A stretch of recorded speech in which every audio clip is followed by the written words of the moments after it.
بسم الله الرحمن الرحيم. الحمد لله رب العالمين، والصلاة والسلام على رسوله الأمين محمد وآله وصحبه أجمعين، أما بعد.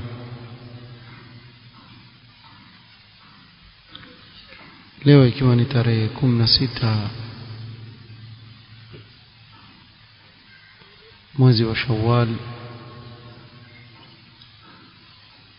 mwaka 1441,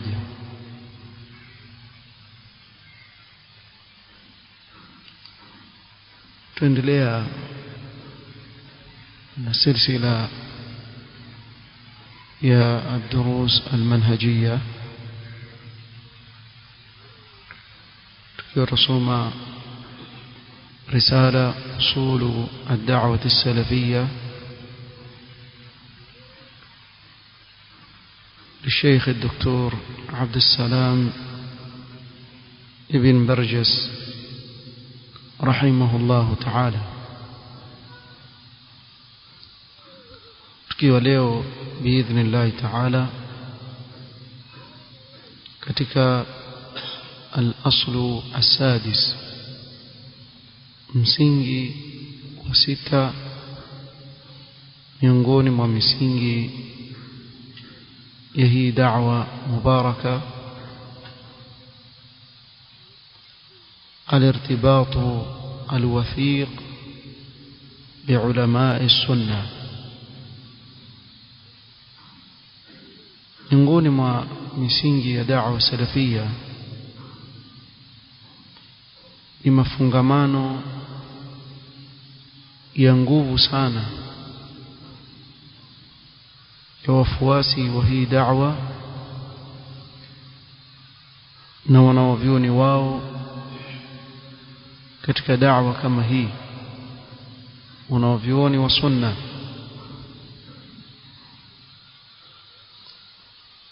لا يخفى على أحد فضل العلماء والمكانة التي يتبوؤونها في الشريعة الإسلامية. ni jambo ambalo halifichiki kwa yoyote katika Waislamu, jambo la fadhila kubwa waliopewa wanaovioni katika sheria ya Kiislamu na cheo kikubwa walichonacho katika sheria ya Kiislamu. Hili ni jambo ambalo kila Muislamu alifahamu umuhimu na uzito wa mwanachuoni katika sheria ya Allah subhanahu wa ta'ala. ولكن بعض الناس يخلط بين الحث على الارتباط بالعلماء والتعصب لهم وتقليدهم. ingawa hapa kuna tahadhari muhimu sana. Wapo baadhi ya watu, na leo pia wapo, wanaochanganya baina ya mahimizo ya kuwa na mafungamano na wanaovioni na baina ya kutaassab na kufanya taklid na kuwaiga wanaovioni katika kila wanalolisema, hata kama halina dalili. Yafikia hali, na hili jambo mimi mmeliona, wanaochuoni katika wanaovioni wa sunna aweza kusema jambo, pengine mwanafunzi katika lile jambo akasema wacha niangalie dalili, akatokea mtu akasema watu wapumbavu sana, wanawachuoni washasema ati wao pia wafikiria wana dalili wataziangalia. Kuna faida gani ya mtu kuitwa talib ilm ikiwa yeye hawezi kukaa chini akaangalia adilla akasoma kisha akaamua baada ya kujua dalili? Hakuna faida wewe kuwa talib ilm. Kwa nini watafuta ilmu? ikiwa wewe waweza kumchukua mwanachuoni fulani ukawa wamfuata kwa kila kubwa na dogo analokuambia, hakuna faida kutafuta ilmu. Lakini wewe itafuta ilmu, wewe ni talib ilmu, kwa sababu kwa ilmu unaoisoma ndio uweze kupambanua baina ya usawa na kile ambacho si sawa. Jambo la kuiga bila ya kuulizia dalili halikubaliki kwa maimamu, mfano al-Imam Abu Hanifa na al-Imam Malik na al-Imam Shafi'i na al-Imam Ahmad, fadlan 'an al-ulama fi hadha al-'asr. Wacha wanaovioni wa asri, hata wale wanaovioni wa nyuma huko, haijuzu mtu kuwafanyia taklid bila ya kuangalia dalili, maadamu ana uwezo wa kuangalia dalili. Ni wajibu juu yake angalie dalili, wala haitajuzu kwake yeye kufuata kauli ya mwanachuoni akawacha kauli ya Allah na mtume wake sallallahu alaihi wasallam. Kwa hiyo usije ukachanganya baina hivi vitu viwili. Kuhimizwa kuwa na mafungamano na wanaovioni haimaanishi taklid, kawa na taklid a'ma, ukawa huoni wewe, wenda tu. القول ما قالت حذامي إذا قالت حذامي فصدقوها. نهي حتى ukienda wapi ni hivi, la makosa. Hili ni tambih muhimu ameitoa Sheikh rahimahullahu ta'ala. قال وهذا خطأ كبير, jambo hili ni kosa kubwa. فالارتباط بالعلماء يعني, hapa akaeleza jambo muhimu sana ambalo wengi katika wanafunzi mwanzo la watatiza. Nini maana ya kuwa na mafungamano na wanaovioni? Aambiwe kuwa huyu ana mafungamano na wanaovioni. Sababu wako baadhi ya watu wahukumu ndugu zao wanaofuata hii manhaj kuwa wale hawako na wanaovioni, hawana mafungamano na wanaovioni. Sababu ni kuwa pengine labda hana namba za mwanachuoni fulani aweweza kumpigia simu moja kwa moja. Sasa huku kuwa na mafungamano na wanaovioni nini? Kuwa na mafungamano na wanaovioni ni akhdhul ilmi anhum, ni kuchukua ilmu kutoka kwa wanaovioni. Ikiwa mtu moja kwa moja leo aweza kwenda kwa mwanachuoni akasoma, basi hiyo ni njia katika njia za kufungamana na wanaovioni. Taib, ikiwa kwa mfano siwezi kumfikia yule mwanachuoni, hayuko katika nchi ambayo mimi niko na sina uwezo wa kuweza kwenda mpaka kwake kuhudhuria, basi vile vitabu alivyoandika mwanachuoni yule ni kama yule mwanachuoni, sababu kile anachokisomesha pengine amekiandika katika vitabu vyake. Kwa mfano leo ukasoma sharh ya kitabu fulani kwa kutumia maneno ya Sheikh Al-Fawzan hafidhahullah, ukasoma maneno ya Sheikh Al-Fawzan katika kusherehesha kitabu fulani, basi wewe umechukua ilmu kwa huyu mwanachuoni, ingawa huwezi kuwa sawa wewe na yule ambaye amekwenda akakaa chini yake. Lakini ikiwa hili imefikia hali kuwa huwezi kulifanya, basi angalau pia nitatumia vitabu alivyoviandika mwanachuoni huyu ambaye yuko mbali na mimi kufaidika. Au leo kuna neema katika neema za Allah subhanahu wa ta'ala amewapa wanafunzi kuwa darasa wanazosomesha wanaovioni hawa hurekodiwa kule uliko, ikawa waweza kukaa chini ukasikiliza na kufuatiliza.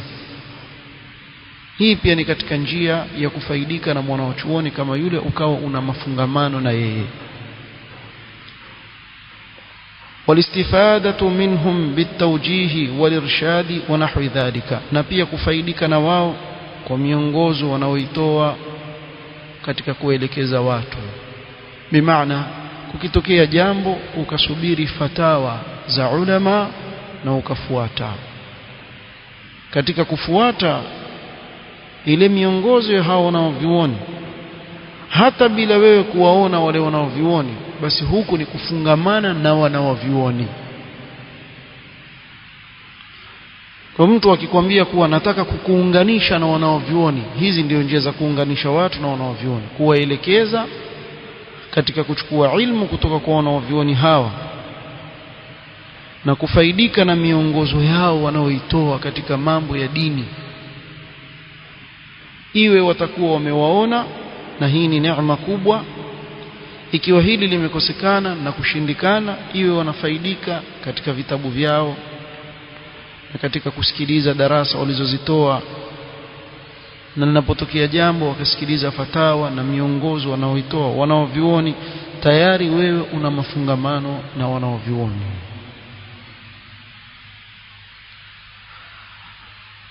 قال كما أنه يعني أيضا كذلك pia yaingia katika maana ya kuwa na mafungamano na wanaovioni تقليدهم ممن يسوغ له التقليد من العامة, kufanya taklid, kuwaiga na kuwafuata kwa wale ambao yajuzu kwa wao kufanya taklid katika awamu, watu wa kawaida ambao sio wasomi. ومن ليس مؤهلا لتمييز الصواب في القضايا العلمية, na kwa yule ambaye hajafikia daraja ya kuwa aweza kupambanua usawa katika kadhia za kielimu. Kwa yule ambaye hajui kupambanua usawa, huyu aweza kumfuata yule mwanachuoni anayetakidi kuwa huyu amcha Allah subhanahu wa ta'ala, atanielekeza katika usawa. Kwa akawa amuuliza, anavyomjibu afuata lile jawabu ambalo amepewa pale, kwa sababu yeye hawezi kupambanua katika kadhia za kielimu baina ya hili na lile. Huyu sheria imemruhusu, si talib ilm. وهذا الارتباط بعلماء السلف سبق أن قررناه ووضحناه وبينا فوائده. سمع نهاية مفungamano, kuwa na mafungamano na wanaovioni wa salaf, tulitangulia kubainisha huko nyuma na kuweka wazi faida kubwa inayopatikana ndani ya jambo hili. Lau kama watu wangelikuwa kweli wana mafungamano na wanaovioni, biidhnillahi ta'ala, mambo mengi katika mambo ya fitna yangewaepuka, mengi sana. Lakini kwa uchache wa mafungamano baadhi ya watu na wanaovioni, bimaana hana mafungamano na mwanachuoni isipokuwa katika lile jambo ambalo yeye analotaka, akaona mwanachuoni yule pengine amekwenda katika vile anavyotaka yeye, ndio hapo akashikilia.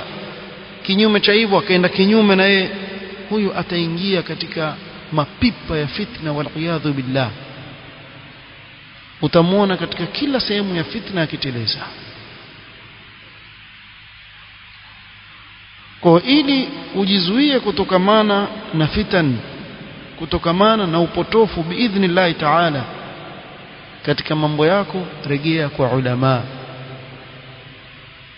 Fasalu ahla dhikri in kuntum la ta'lamun. Hivi ndivyo alivyotuelekeza Allah subhanahu wa ta'ala.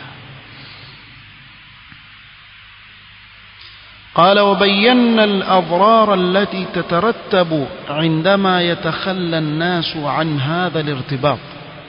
tumebainisha huko nyuma madhara yanayopatikana pale watu wanapoacha kuwa na mafungamano na wanaovioni. Tuchukulie mfano leo nchi ya mamlaka Saudi Arabia. Nchi hii Allah subhanahu wa ta'ala amewaneemesha kwa neema ya wanaovioni wingi sana katika tarehe ya hii nchi.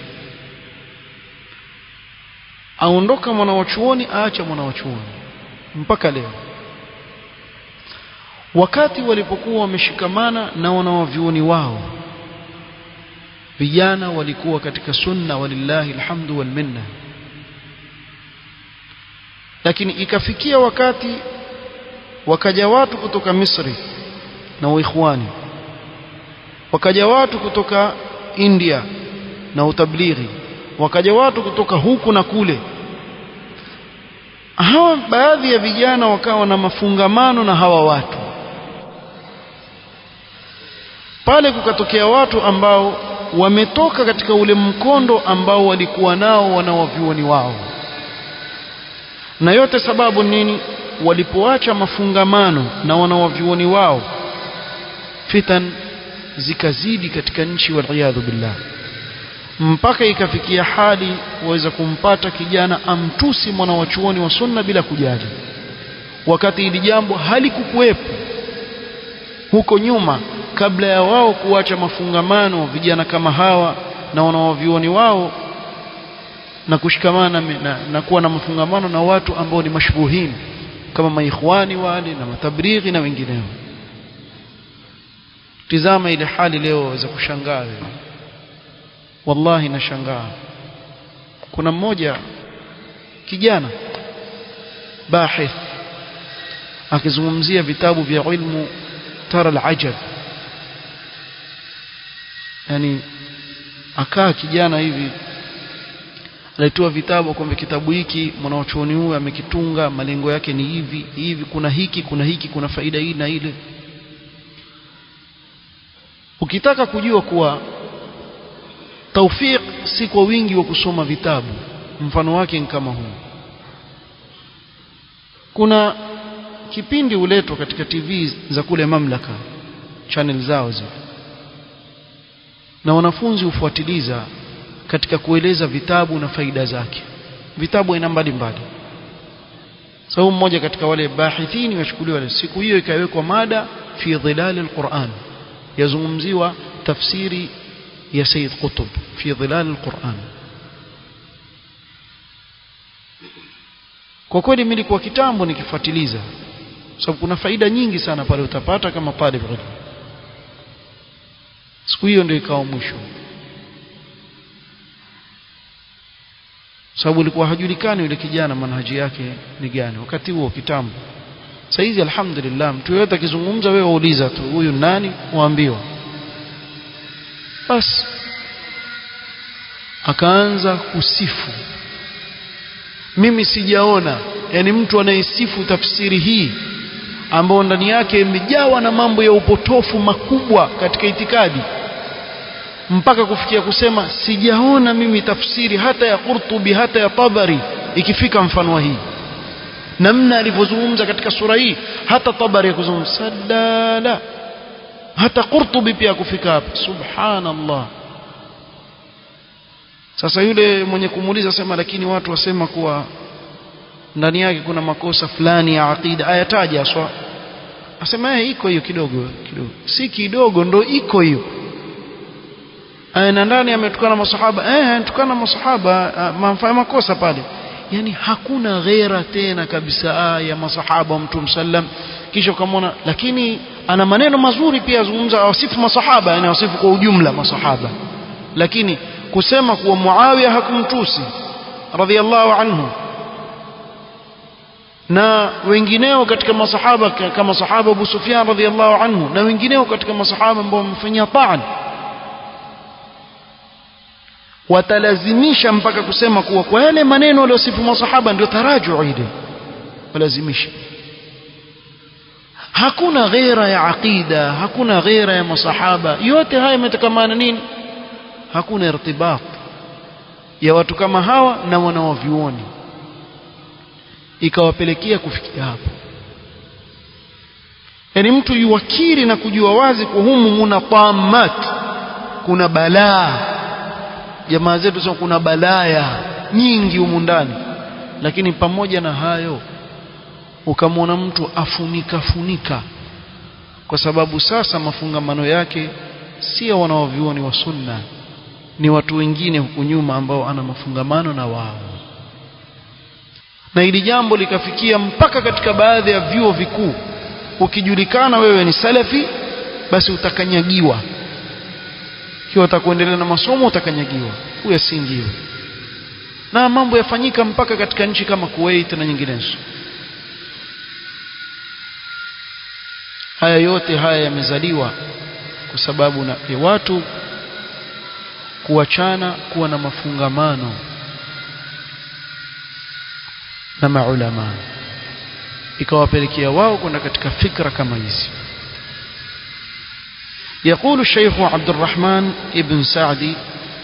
يقول الشيخ عبد الرحمن بن سعدي رحمه الله تعالى في معرض بيان نعم الله على هذه البلاد.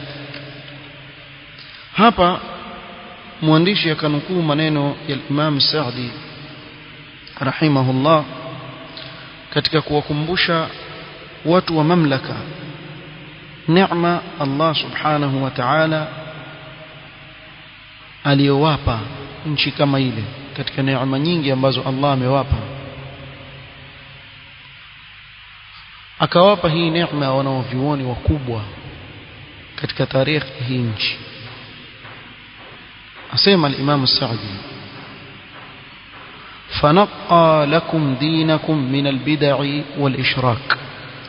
Allah subhanahu wa ta'ala katika neema alizowapa amewasafishieni dini yenu kutokamana na uzushi na ushirikina. Na hili ni jambo ambalo lilikuwepo hasa katika zama zake al-Imam Saadi rahimahullah, lakini angeishi leo akaona ile hali ilivyobadilika, nasallallahu al-afiyat wassalama. Ndani ya mji wa Madina leo wakati wa haji kuna kundi la watu ambao ni raia wa pale pale,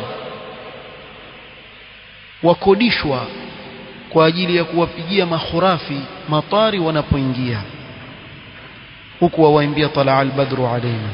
Hawa pia waimbia talaa al-badru alayna huku kupigwa kitwari, kisha wafurahi, kisha wale wasema ndani ya Saudia bwana tumpigia matari.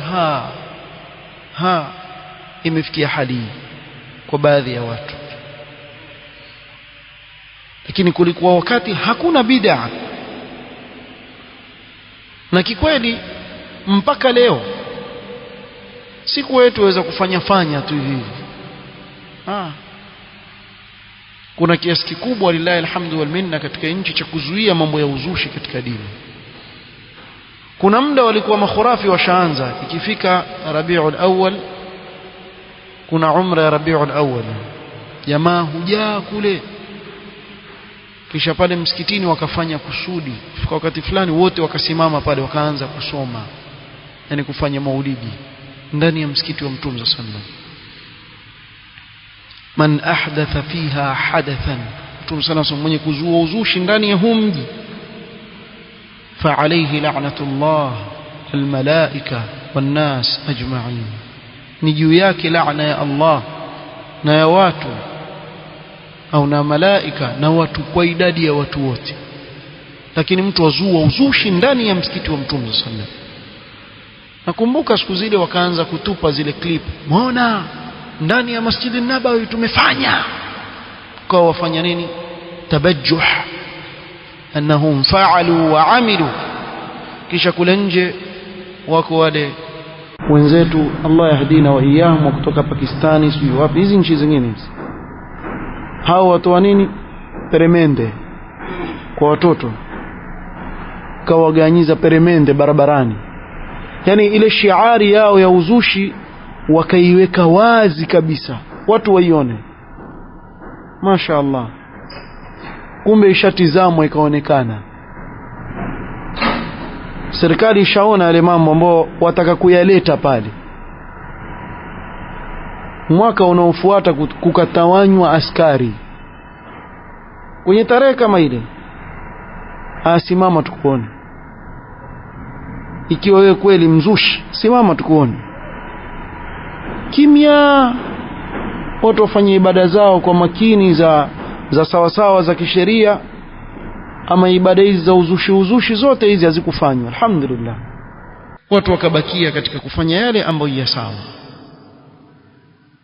kwa hivyo khairi iko alhamdulillah, lakini wako baadhi ya watu hii neema bado hawajaiona.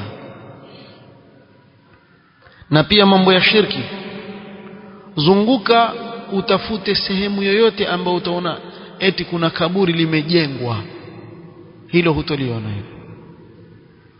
Hautapata mahali mamlaka kuna kaburi limejengwa kama vile zilivyo katika nchi nyingine, kama ilivyo katika nchi nyingine. قال وسلمكم من وسائل الشرك وطرق الغي والهلاك بوسائل وأسباب يسرها سبحانه، حيث أقام لكم كل إمام قد استقام على الصراط المستقيم. الله سبحانه وتعالى akawasalimisheni nyinyi kutokamana na njia za kuwapeleka katika shirki na njia za upotofu na maangamivu kwa njia mbalimbali na kwa sababu ambazo Allah amezifanya nyepesi kwenu nyinyi. Amewasimamishia nyinyi kila kiongozi, imam ambaye amesimama katika mstari ulionyooka katika sunna. Kisha akawaambia wa kwanza katika wale aima, fakana imamukum al-imama Ahmad ibn Hanbal, imamu wenu katika madhhabu ya kifiqhi akawachagulia al-Imam Ahmad ibn Hanbal. Na hapa hamaanishi kuwa maimamu wengine walikuwa mubtadi'a, kwa hivyo imamu wao akawa ni Imam Ahmad ibn Hanbal, akbaru imamin nasara as-sunnah wal kitab, ndio imamu mkubwa aliyenusuru sunna ya Mtume sallam na kitabu cha Allah. Na hii ni kweli katika tarikh. Ukiangalia katika fitna ya khalqul Qur'an, miongoni mwa wanavyuoni waliosimama kisawa sawa katika kuinusuru sunna na kunusuru kitabu cha Allah, al-Imam Ahmad rahimahullah ta'ala. Na ndio maana mpaka leo julikana kama imam ahli sunna, ni imamu ahli sunna. Qala wa bihi wa bi ashabihi wa bi atba'ihi wa nudhara'ihi yu'rafu as-sunni min al-bid'i. Kwa imamu huyu na wenzake na wafuasi wake na mfano wa wao ndio hujulikana mtu wa sunna na mtu wa bid'a. Min sa'iri at-tawaif wal ahzab, kutokamana na makundi mengine wajulikana hawa ndio watu wa sunna. حتى أقام الله شيخ الإسلام والمسلمين أحمد بن تيمية، ikaja mpaka Allah akamsimamisha Sheikh al-Islam Ibn Taymiyyah rahimahullah. Fajahada al-kuffara wal-munafiqin, kawapiga vita makafiri na wanafiq, wasaira al-mulhidin, na wengineo katika mulhidin min al-falasifa wa ghayrihim, akawapiga vita pia. وأظهر من صريح السنة وأعلامها وعلومها ما عجزت عنه مدارك الأولين والآخرين، ناكذهريش سنة وازي علم aliyoieneza ya sunna kiasi cha kuwa fahamu za wa mwanzo na wa mwisho washangaa na mtu kama huyo, wale waliokuwa wakati wake na wale waliokuja baada yake. Mpaka leo tuzungumze usawa, hakujatoka mfano wa Sheikh al-Islam kutoka wakati wake kuendelea mbele, hakujatoka mfano wake katika tarikh. Ukitizama baada ya Sheikh al-Islam hakuna mwanachuoni aliyesimama akawa mfano wake katika ilmu aliyopewa na Allah subhanahu wa ta'ala. Ajabu sana, yawezekana kutokea, Allahu a'lam, wama kana ata'u rabbika mahdhura, ni jambo ambalo Allah aweza kumpa yoyote, lakini hapajaonekana mfano wake. Hakuna yoyote leo anayejishughulisha na ilmu isipokuwa ni ala amuhitaji maneno ya Sheikh al-Islam rahimahullah. Katika jambo lolote unalofanyia utafiti katika sheria ya Allah leo, utakuta kuwa kuna maneno ya Sheikh al-Islam rahimahullah ambayo yachangia katika hilo. Waonaje mwana wa chuoni huyu ambaye ameondoka akiwa amefungwa jela kwa sababu ya hasad na chuki waliokuwa nao ahlul bid'ah, mpaka akafariki jela? Lakini leo kila kukichwa kumevumbuliwa kitabu katika maktaba fulani ya nchi fulani, kuna makhtuta Sheikhul Islam yafanyiwa tahqiqi, yatolewa mpaka leo kutokea mara tu na kuna vitabu vipya tofauti na vile ambavyo vijulikana vya Sheikhul Islam rahimahullah rahmatullahi ta'ala alayhi. وسلك طريقته تلامذته وأتباعه من فحول العلماء المحققين, وكفواتا njia aliyokuja nayo yoiacha wanafunzi wake na wafuasi wake katika wanaovyuoni wakubwa waliokita katika ilmu. حتى جاءت النوبة لشيخ الجزيرة وإمامها الأواب شيخ الإسلام محمد بن عبد الوهاب رحمه الله تعالى, mpaka ikaja wakati wake al-Imam al-Mujaddid Muhammad ibn Abdul Wahhab rahimahullahu ta'ala. Na huyu imam amedhulumiwa sana, ahlul bid'ah wamemdhulumu sana. Kama kuna aima katika aima wanaojulikana ambaye amedhulumiwa Imam al-Mujaddid rahimahullah, yani huyu aweza kuzungumzwa kwa maneno machafu mabaya na hakuna anayemzungumza ana hata hoja katika vitabu vyake aweza kuitoa. Na wewe muangalie yoyote anayemzungumza Imam al-Mujaddid Muhammad Abdul Wahhab hana hoja yoyote isipokuwa matusi, hana hoja yoyote. Ingawa hili halionekani matusi, hili halionekani matusi. Muhammad Abdul Wahhab alikuwa kadha, alikuwa kadha, wana makhurafi kusema alikuwa mwizi, alikuwa muuaji, alikuwa hivi, alikuwa vile, lakini hatuwaoni kokote wakisema kuwa na hili amelisema mahali fulani. Anfurahisha mmoja katika ikhwa ananiambia, hawa mahizbi na makhurafi afadhali waandishi wa habari wajua kutengeza mambo yao kuliko wao. Kwa nini? Sababu waandishi wa habari kusema rais fulani alikuwa mahali fulani, yaletwa video ile, huyo yuko mahali fulani, sio kutoa hoja kuwa kile tunachokisema ni kweli, sio. Kulikuwa na mkutano mahali fulani, waona jipicha kubwa amelileta yule mwenye kuzungumza kwenye mkutano, amesimama mbele alafu watu wamekaa wamsikiliza, sio. Lakini hawa makhurafi na mahizbi hao wazungumza vitu havina hoja yoyote, wameshindwa na wanahabari. Mtu yomtusi al-Imam al-Mujaddid rahmatullah alayhi, lakini hutamuona mara moja, hata mara moja kitoko katika kitabu chake al-Usul al-Thalatha amesema kadha, ama katika Kashfu Shubuhat, ama katika kitabu Tauhid amesema kadha. Hawezi, kwa sababu hana hoja isipokuwa ni kutupa matusi na maneno machafu bila ya msingi wote. Al-Imam al-Mujaddid ikaja wakati wake, faqama bihadha al-amr atamma al-qiyam, akalisimamia hili jambo kikamilifu. Falam yazal fi jihadin ma'a al-a'da وجلاد حتى نشر التوحيد الخالص والسنة المحضة بين العباد. hakuacha kuwa katika vita dhidi ya maadui zake na subra mpaka akaeneza tauhidi iliyo safi kabisa na sunna baina ya waja. waqama ash-shirka wa wasailahu, kakandamiza shirki na njia za shirki, wal bid'a wal fasad, na mambo ya uzushi na uharibifu. fakhalusat al-jazira walillahi alhamd wansabaghat bis-sunnati wat-tauhid. Al-jazira al-arabia katika upande wa mamlaka kukasafishika kabisa, ikawa kinachoonekana kimeenea ni sunna na tauhid. wasalimat bimasaihi al-mashkura ومساعي تلاميذه وأحفاده وأنصاره من الشرك والتنديد. نكوزوا الله سبحانه وتعالى kisha kwa juhudi walioifanya hawa watu yeye na wanafunzi wake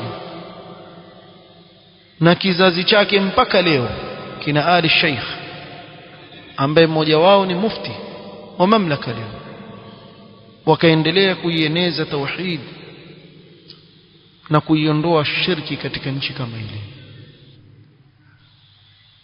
قال فلم تجد فيها ولله الحمد قبة على قبر ولا مشهدا ولا توسلا بالمخلوقين ولا مولدا ولا معبدا. ukiamka wewe katika ile nchi huoni qubba limejengwa juu ya kaburi, au kuna mashhad imewekwa pale watu waje wakizuru, au kutawassal kwa viumbe na maiti, wala hutaona maulidi pale yakipigwa isipokuwa kwa watu ambao kipembeni pembeni huko, si jambo ambalo liko wazi, wala hutaona sehemu ambayo aabudiwa asiyekuwa Allah subhanahu wa ta'ala. Hii ni katika neema ambayo Allah amewapa sehemu kama ile. Na haya maneno ni al-Imam As-Sa'di rahimahullahu ta'ala. Sio mtu aseme maneno yangu. Waona sisi tuwaambia kila siku wale walipo ndio waisifu kweli ile nchi. Ndio ukweli. Haya maneno ni kweli, na kila aliyekwenda kule ashashuhudia na macho yake ajua. Mbona mashia wasifu Iran tena kwa urongo? Wale wametengeneza bomu hilo, wao sifa zao ni hizo tu. Bomu kubwa hilo laweza kumaliza sio nini? Naweza tufanyeje? Wewe ni wasifu kwa uharibifu. Lakini sisi tuwaambia, wajua kulingania watu katika haki ni ngumu kuliko kuwalingania katika batili. Ama mjui hivyo? Yani mtu akisimama mbele za watu akisema jamani nyinyi mmedhulumiwa, twendeni nifuateni mimi nitawatetea, huyo atapata wafuasi huyo. Lakini aje mwingine anambia jamani nyinyi mko katika upotofu, mimi nina elimu ambayo naweza biidhnillah nikawaelekeza katika usawa, ambayo usituletee bwana. Yani nyinyi ni wapotofu, njooni niwaongoze, hakubaliwi. Lakini nyinyi mnandaa madhulumiwa, nifuateni mimi mtapata kile mnachokitaka, huyo atapata wafuasi wengi sana. Mfano mdogo tu kama huo. Sasa kuwakinaisha watu kuikubali haki ni kazi kubwa, ama kuwadanganya watu wakaifuata batili, hiyo kazi ndogo tu. Sasa hawa aima hawa walifanya kazi kubwa sana, kazi kubwa sana katika kuieneza sunna na tauhid katika nchi kama ile. Kisha waja watu leo wawacha mafungamano na wanaovyuoni wao, haya mambo kama haya hawayaoni kuwa ni neema. أوليس من أكبر نعم الله عليكم وأجل إحسانه الواصل إليكم أن قيض هؤلاء السادة الغرر. أكون زيابا وچani na tumesonga sana, muda umesonga,